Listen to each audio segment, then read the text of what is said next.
Hi, Jamie Young here with the Synergy Theater Academy. This is the second video in the series on self-evaluation. We've got a self-evaluation system that we use in our academy to help us to be able to identify where we're at and where we need to go and how we need to get there. The first video we talked about internal competencies, which basically is everything that's going on inside the mind and the emotions to be able to make our acting as honest and truthful and motivated as possible. The next competency area that we're talking about in this video is external competency. It's what goes on the outside of our system. What goes on with our face, what goes on with our body, what goes on with our voice.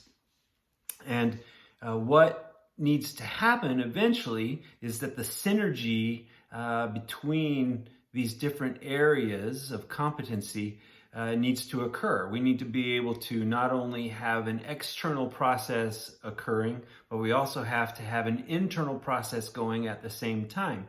And one feeds the other, which feeds the other. And you have this cyclical benefit that goes on and the synergy that occurs between the two. So the three areas that we're going to look at in the external competency so that you can measure yourself and see where you're at with them all. The first one is going to be the voice or the vocal process, the facial process, and the kinesthetic process. So the vocal process, first of all, we want to be able to release any of the tension that we have. We want to get rid of what's called vocal indicating and just allow our voice to freely express what's going on. Often, though, we're kind of tied to our past, and we have a limited range of vocal variety that we've learned from school or learned from our parents growing up. And so part of what we need to do with these external processes, namely the voice in this case, is we need to be able to stretch our capabilities. We want to look at how we can improve our breath and our support, how we can create more resonance and place that resonance. We want to be able to work on the rate, the fast or slow, so that we can become comfortable with faster speaking or slower speaking, higher speaking or lower speaking, staccato and legato, loud and soft. We want to be able to know how to transition from one of these vocal qualities to another vocal quality. We need to understand what different kinds of vocal expressions there are. And we have to learn how to make all of these improved skills in the voice feel and be authentic, spontaneous, not pre-planned. And so what we do with these particular techniques is we stretch ourselves to the point where we gain more range and more ability and more variety in our work. And then we connect that to the internal processes and we have a much more expressive capability. So that's the vocal process. In your evaluation, ask yourself, how expressive am I? How much variety do I have in my voice? How much does my voice inspire some of my thoughts and emotions and actions? You can develop these skills and talents and improve your area in this regard. The next process that we want to talk about in this external competency area is the facial experience. The face is kind of the conduit of emotion. And so if our face is kind of deadpan, then even if we're feeling some pretty strong emotion inside, it's not going to be expressed or revealed or able to wash out and envelop your audience. And so we have to be able to wake up the face. We have to be able to increase our facial vocabulary, so to speak.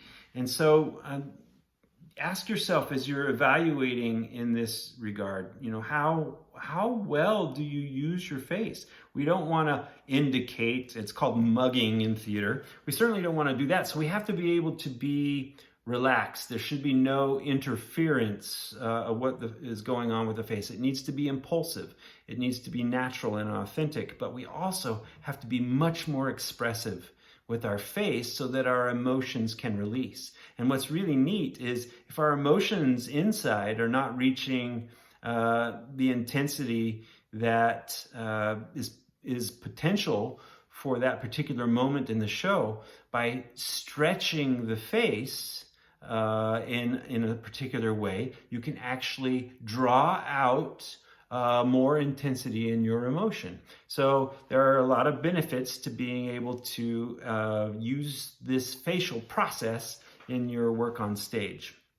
The third process that we're evaluating in this competency area is kinesthetic. It's the movement of our body through space while we're on stage. It encompasses gesturing. It encompasses movement from one part of the stage to another. It encompasses level changes, going from a standing position down to the ground. It encompasses all sorts of different kinds of movement with the body.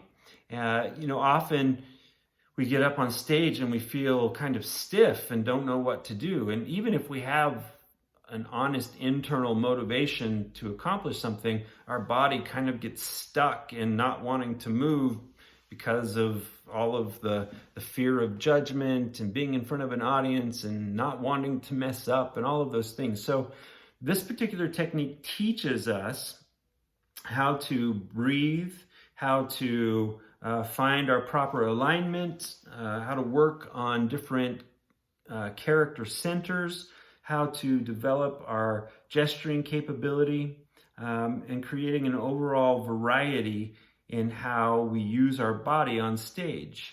So ask yourself, how expressive is my body? How comfortable am I in my body while I'm on stage?